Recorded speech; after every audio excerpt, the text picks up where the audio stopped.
आंगना में खड़ाया अपन फुआ देवा गोहरा वेली हो।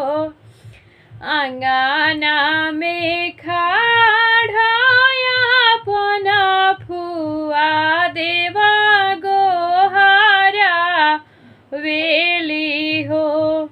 जानी देवाया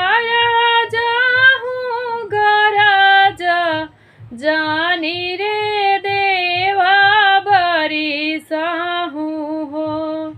आजू मोरा भैया के जगह भतीजावा के मुड़ाना हो।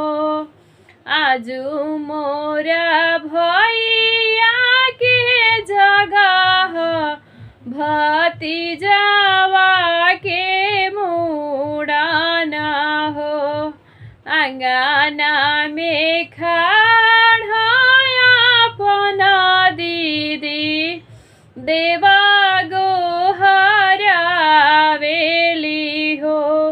जानी देवया राजा हूँ गरज जानी रे देवा भरी साहू हो।